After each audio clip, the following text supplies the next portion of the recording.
reality of an economy that rewards explosive inequalities of wealth for the few at the expense of long-term stability for the many, and who organized a historic grassroots campaign to reclaim our democracy.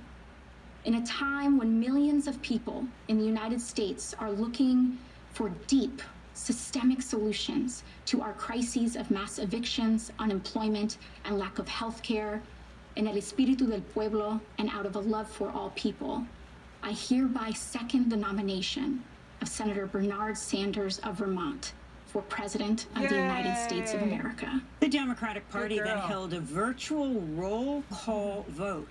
The process began in Selma, Alabama, in front of the Edmund Pettus Bridge, and continued across 56 other states and territories, showcasing indigenous voices in Mexico and South Dakota, a meatpacking worker in Nebraska, a father in Florida whose daughter was killed in the Parkland school massacre, and the parents of Matthew Shepard in Wyoming, a gay man brutally murdered there in 1998. The roll call ended in Biden's home state of Delaware. Delaware is proud to cast its 32 votes for our favorite son and our next president. Our friend, Delaware, Joe Biden. Bernard Sanders. Bernard. Oh, it's The keynote address on Tuesday night was given by 17 so-called rising stars in the Democratic Party, including Pennsylvania State Representative Malcolm Kenyatta. When I wanted to marry the man I loved, Joe Biden was the first national figure to support me and my family. Appreciate you, man. Voting rights activist Stacey Abrams, who ran for governor in Georgia in 2018, also spoke as part of the joint keynote address. America faces a triple threat: a public health catastrophe, an economic collapse, and a reckoning with racial justice and inequality. So our choice is clear: a steady, experienced public servant who can lead us out of this crisis just like he's done before, or a man who only knows how to deny and distract, a leader who cares about our families, or a president who only cares about himself. We know Joe Biden.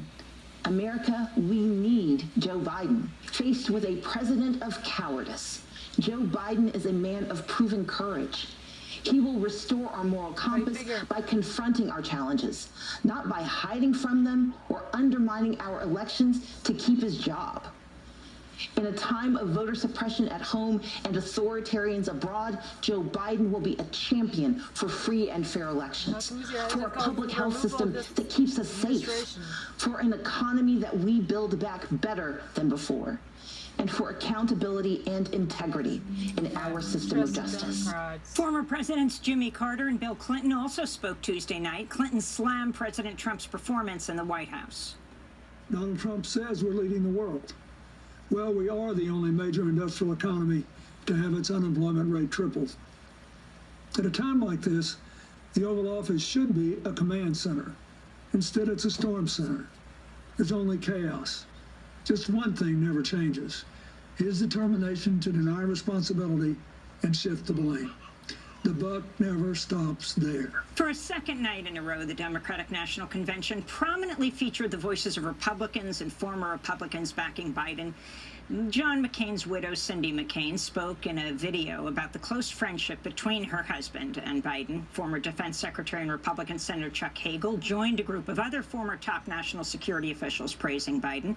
A primetime speaking slot was also given to George W. Bush's Secretary of State, Colin Powell, who infamously helped make the case for invading Iraq by misleading the United Nations about Iraq's non-existent weapons of mass destruction. Today, we are a country divided, and we have a president doing everything in his power to make it that way and keep us that way. What a difference it will make to have a president who unites us, who restores our strength and our soul. General Powell would later call that speech a blot on his career. The second night of the Democratic National Convention ended with Dr. Jill Biden speaking in an empty classroom at Brandywine High School in Wilmington, Delaware, where she used to teach English. The rooms are dark as the bright young faces that should fill them are now confined to boxes on a computer screen. I hear it from so many of you.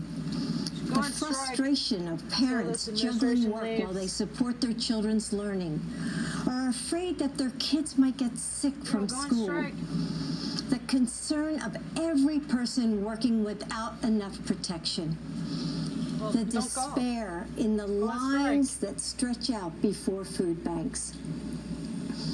And the indescribable sorrow that follows every lonely last breath when the ventilators turn off. As a mother and a grandmother, as an American, I am heartbroken by the magnitude of this loss, by the failure to protect our communities, by every precious and irreplaceable life gone.